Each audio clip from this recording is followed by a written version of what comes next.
Alessandro, me conta um pouquinho como é que tu chegasse nesse ponto da tua carreira. De onde tu vens, o que tu fizesse, como é que foi a tua trajetória? Ah, caramba, essa pergunta é daquelas gigantes, né? É. Legal. Eu comecei a empreender em 2002, né? Montei minha primeira empresa, Os Arqueiros. A gente é uma empresa de consultoria, estratégia e posicionamento de marca para o segmento de academias de ginástica. E meu nascimento como negócio foi bem curioso porque eu nasci jovem, né? Eu estava com 20 anos montando uma consultoria. Então, fiz o processo que muitas pessoas fazem atualmente, mas que naquela época era incomum, participar de uma incubadora de negócios Olha. para poder lançar a empresa no mercado. E desde então, destravei minha vida toda ali nesse movimento de entender o empreendedorismo, trabalhar, se apaixonar pelo empreendedorismo, formar pessoas para empreender, trabalhar com inovação. Essa é a minha tônica desde sempre.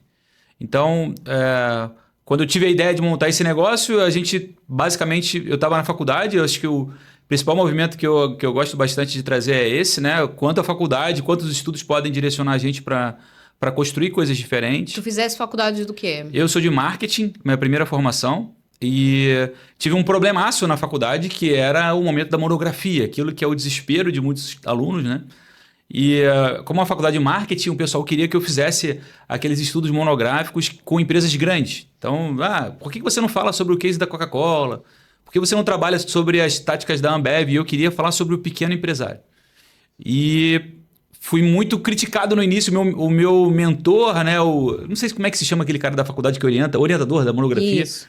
Ele não queria deixar eu fazer sobre pequenos empreendedores. Eu tive que ir na reitoria da faculdade para fazer uma reclamação, que eu queria falar sobre os pequenos, mas não sabia o que exatamente. Tinha um amigo meu que tinha uma academia de ginástica e estava muito ferrado. E ele falou, cara, tu não estuda marketing, vendas, essas coisas? Não, vendas não, mas marketing, a parte de estratégia, planejamento. Ele falou assim, cara, eu estou muito arrebentado, estou quase falindo, tu não quer me ajudar? Me cobra alguma coisa. Eu falei, cobrar o quê? Eu não sou estudante ainda, cara, não sei nem como se vende isso. Mas se tu quiser ser minha cobaia, eu posso levar para a faculdade o teu nome para a gente poder fazer junto o trabalho monográfico. E ele aceitou, né? Ali aprendi que quando alguém se predispõe a ser tua cobaia, tu tem que aceitar, né? Sim. E aí, na verdade, o que eu fazia era exatamente a mesma mecânica. Aprendia em sala, ia no negócio dele e aplicava. Aprendia em sala, ia no negócio dele e aplicava. A gente errou muita coisa, mas a gente acertou muita coisa também. E quando eu cheguei na conclusão do trabalho monográfico, o que eu vi é que tinha uma baita oportunidade de negócio ali. Porque naquela época, 90% dos empreendedores do segmento de academia de ginástica eram educadores físicos. E a grade curricular dessas pessoas não tem gestão, não tem estratégia, não tem marketing, não tem venda, não tem nada. Ele aprende a prescrever exercício. Hoje a gente pode, ainda hoje a gente pode constatar que a maior parte das empresas não tem nenhum direcionamento de marketing. Pois tudo é. no chutômetro. Pois né? É o data feeling, né? Que a gente fala de data driving, mas o cara fala data feeling. Eu estou olhando para trás, vendo minhas experiências, tive um sentimento que pode ser e vou. Isso. Como é que tu percebes a mudança de 2002 para agora, que são mais de 20 anos de diferença, com essa entrada toda das mídias digitais, porque isso é muito recente, para o marketing foi definitivo?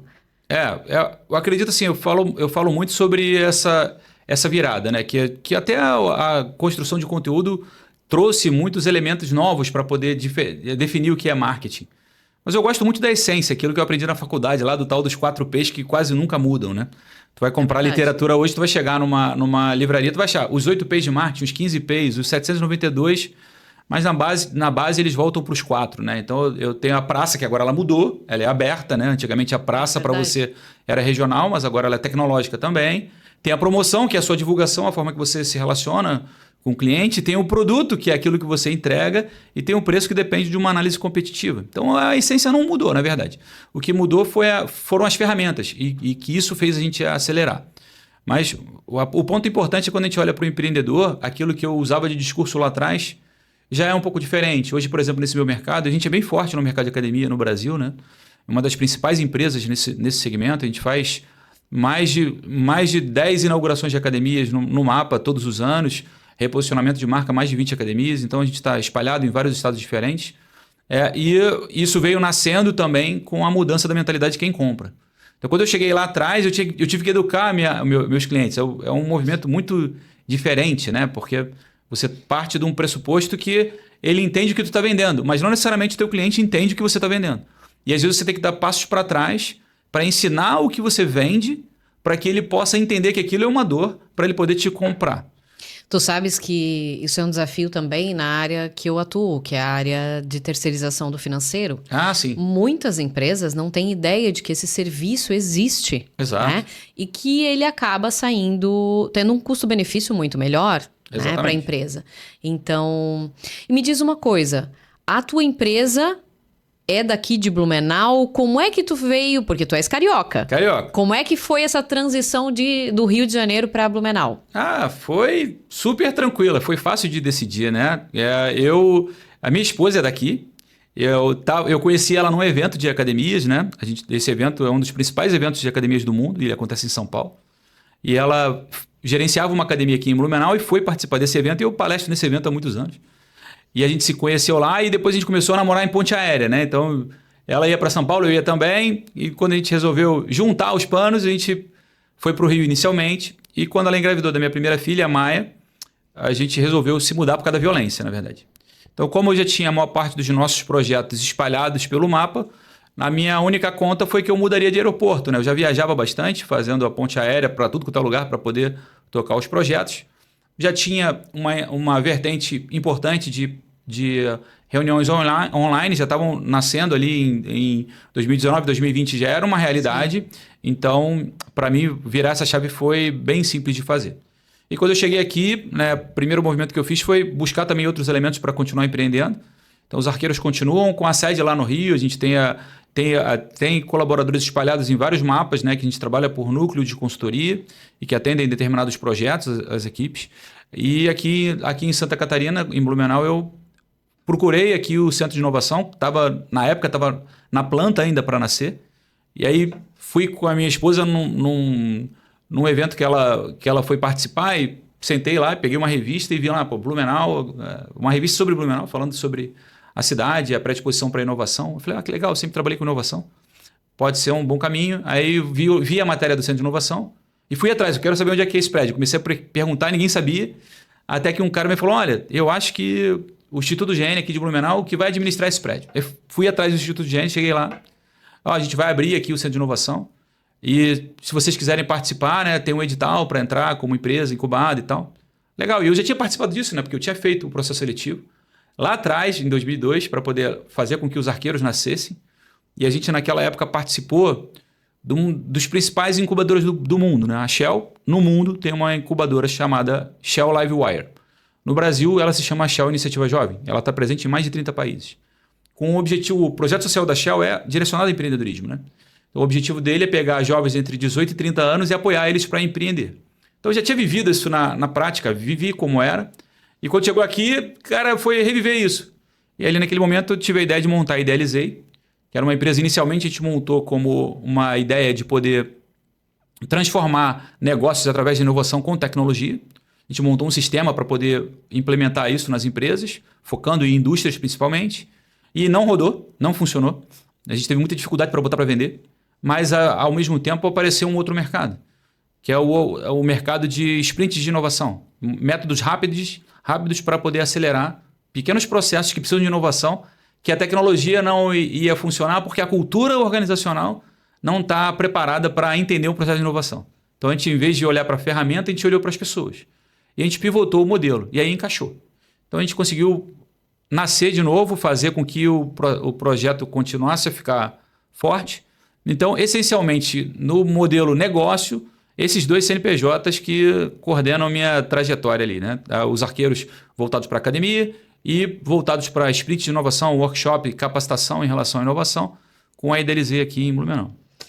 E quais foram os maiores desafios que tu encontrou nessa trajetória de iniciar o processo, a transferência do processo de estudante para empresário? Uhum.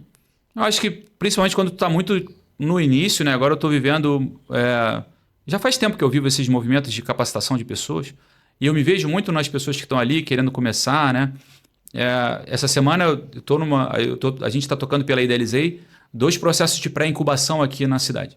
Um da Bluesoft, né, que tem um projeto muito legal do Entra 21, que faz com que os jovens possam se capacitar para entrar no mercado de tecnologia, e eles construíram um processo de pré-incubação para aqueles jovens que querem empreender.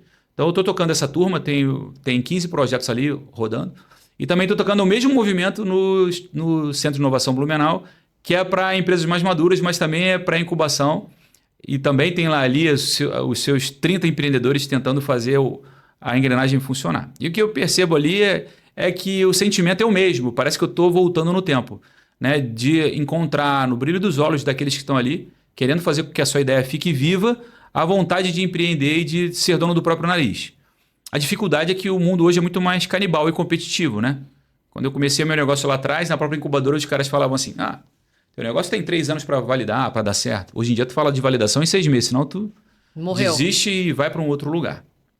Então, o principal desafio é você conseguir encaixar com alguma coisa que realmente gere mercadologia. Acho que esse é o principal ponto.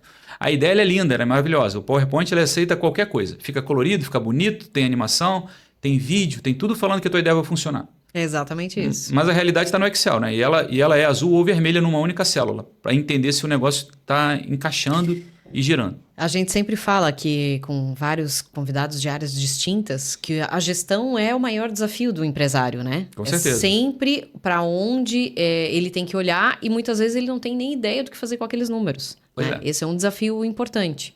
E a gente vive esses cenários que tem gerências sobre a nossa atuação, que a gente começou a falar sobre comportamento, de como você direciona a empresa, como você trabalha todas as variáveis que aparecem, mas tem um outro elemento que é fundamental, que é a movimentação de mercado, que ela é mandatória. Então, quando a gente começou lá em 2002 e era praticamente adolescente, botando um negócio para girar, batia de porta em porta, tentava vender, os caras, como assim? Eu vou comprar consultoria de você, tu tem 20 anos, nunca teve nenhuma experiência profissional. Mas eu falei, não, mas eu sei qual é a dor, eu consigo ajudar. Nesse ponto os cabelos brancos ajudam. Pois é, agora virou, né? A gente teve uma passagem muito engraçada, que uma vez eu falei numa outra entrevista, que a gente ficou tentando vender pra caramba e os caras não compravam, de jeito nenhum, porque a cara era nova. E aí o nosso último dinheiro, meu e do Paulo, que era meu sócio na época, a gente falou, cara, quanto a gente tem? Tipo, não sei exatamente precisar, mas na ordem de uns 2, 3 mil reais. Falei, vamos torrar isso tudo em mala direta. Naquela época, aqueles papéis que a gente mandava pelo correio, né? Então, chegamos, fizemos uma arte e tal, fui na empresa do meu tio, que ele tinha uma gráfica, rodamos lá 2, 3 mil panfletos, na nossa última grama fomos no correio e disparamos para todas as academias que a gente tinha no mailing, e nesse folder tinha um cara dos seus 60 anos, cabelo branco, barba branca, terno, um laptop. E você acredita que foi isso que chamou foi isso que deu certo ali nos encaixes? Para chamar a visita. Mas não dava certo para fechar. Porque quando eu chegava lá para fechar, o cara me via. Vocês eram muito novos. Exatamente, isso era um problemaço. E aí o projeto da Shell fez para a gente a referência. Que a gente cheguei numa visita, foi muito engraçado, eu fui numa academia, nunca mais esqueci. Cheguei lá e a recepcionista, olha, você tem uma reunião, né? Tem uma reunião marcada para as 4 horas aqui com o proprietário. Não, tudo bem, que já vou te avisar que você está aqui. Aí quando deu 4 horas lá, ele pediu para você subir, tá lá em cima, sobe a escada, a 3ª porta à esquerda. Aí subi a escada, bati na porta quando eu abri assim, ele falou assim, ô garotão, só um minuto que eu já falo contigo que o senhor da consultoria tá subindo aí. Eu falei, não, o cara da consultoria sou eu. Aí ele, calma aí. Aí ele meteu a mão na gaveta, puxou e tava o folder assim.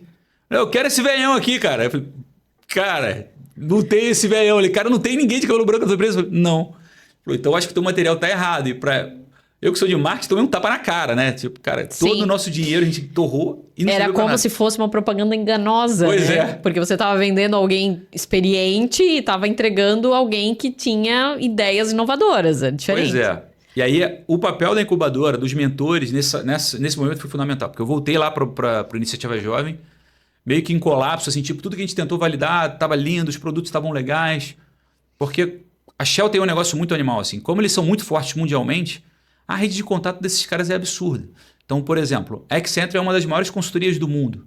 O presidente da Accenture no Brasil sentou comigo na mesa para olhar meu portfólio. Toda a parte financeira quem fez foi um diretor executivo do BNDES. Então, eles pegavam as pessoas referências no estado do Rio ali, e esses caras se doavam com ação social, eles botavam de frente com os jovens para a gente poder modelar o negócio. Então, eu tive... isso ajuda bastante. Quando tem pessoas experientes mentorando, ajuda enormemente. Pois é, e a gente tinha uma base absurda, assim. Então, quando eu voltei, eu falei, cara, a gente precisa de um rebranding. E aí, no nosso brainstorming ali, a gente entendeu, cara, eu preciso vender isso de forma positiva. Então, ser jovem não pode ser um ponto negativo, tem que ser positivo. E a gente começou a construir, a gente contratou uma personal stylist, então ela desenhou nossos uniformes. Então a gente vinha com roupa social e etc. Mas no pé a gente estava de All-Star. Então eu te dava uma quebrada assim, mandou fazer umas bolsas, algo bem diferente. E a ideia era, a gente é jovem sim. E é por isso que a gente vai acelerar o teu negócio. Porque a gente é agressivo.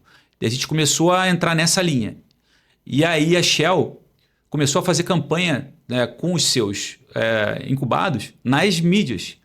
Então, a gente apareceu... Estavam começando na época, né? Pois é. Então, aparecia no Jornal Nacional. A gente fez pequenas empresas de grandes negócios.